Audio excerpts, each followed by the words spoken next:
Aretha Louise Franklin, born on March 25, 1942, in Memphis, Tennessee, and sadly passed away on August 16, 2018, embodied the heart and soul of American music for more than 5 decades. Delivered at her family home on Lucy Avenue to Clarence LaVaughn Franklin, a Baptist minister, and Barbara Franklin, an accomplished pianist and vocalist, Aretha's musical destiny seemed preordained. Recognized early for her vocal talent, she began her journey in gospel music, singing at New Bethel Baptist Church in Detroit, Michigan, where her father served as minister. At just 18 years old, Franklin signed her first recording contract with Columbia Records. While her initial foray into the music industry was modest, her career skyrocketed after signing with Atlantic Records in 1966. Albums like I Never Loved a Man the Way I Love You, 1967, and Lady Soul, 1968, catapulted her to fame, solidifying her place as the Queen of Soul.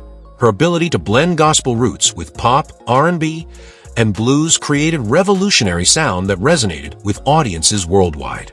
Franklin's artistry extended beyond her vocal prowess. Over her career, she sold over 75 million records globally, becoming one of the best-selling music artists in history.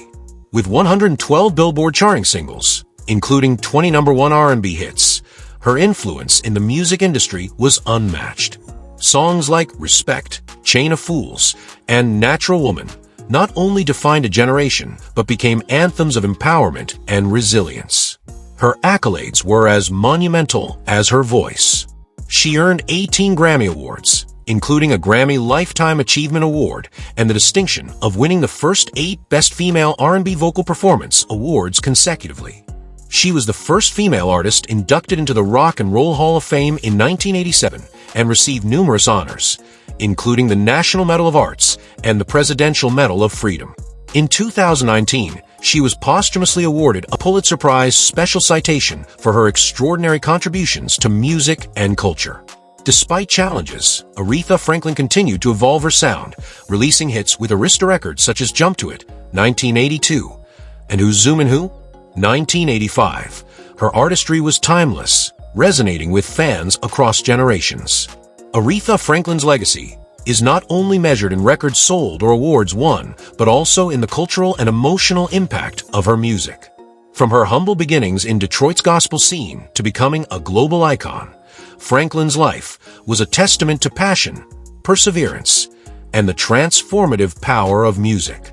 Her voice remains eternal, echoing through the annals of history as a beacon of soul, strength, and inspiration.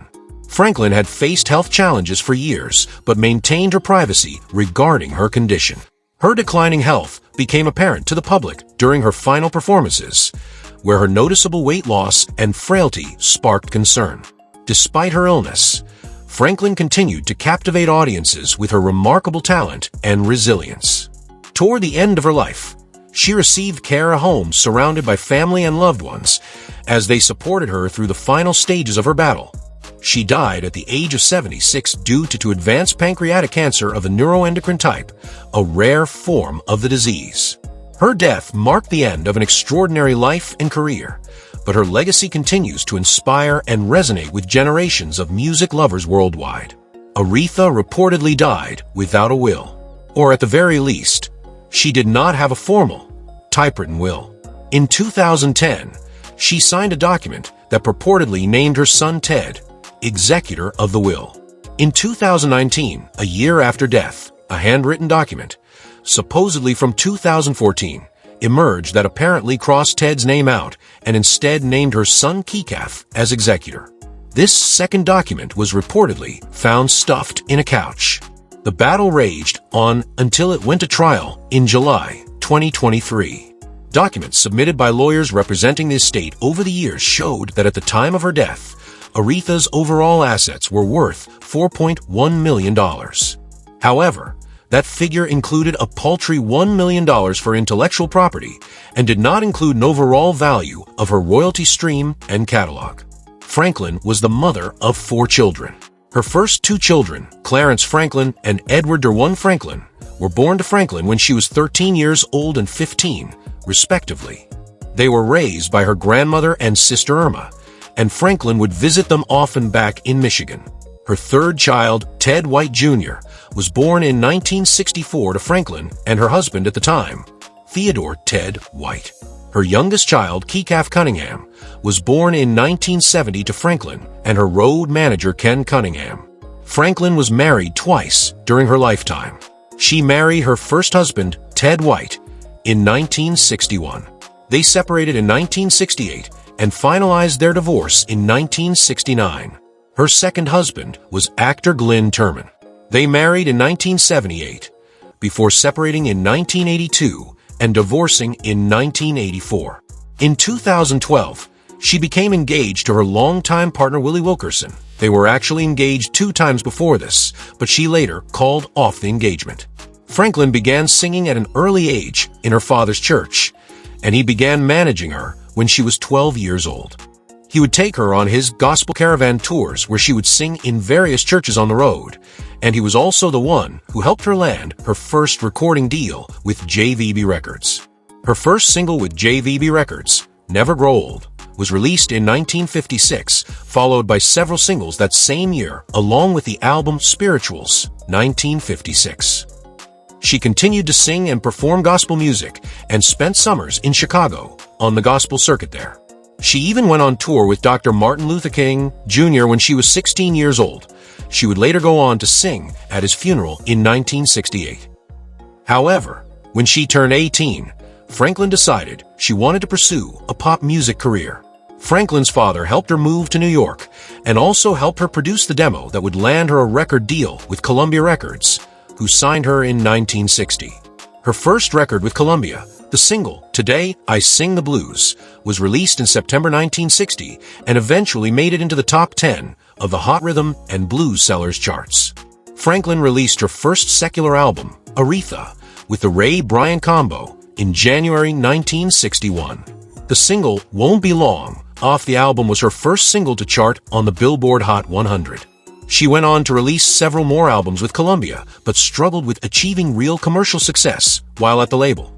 After her contract expired with them, she moved to Atlantic Records in November 1966.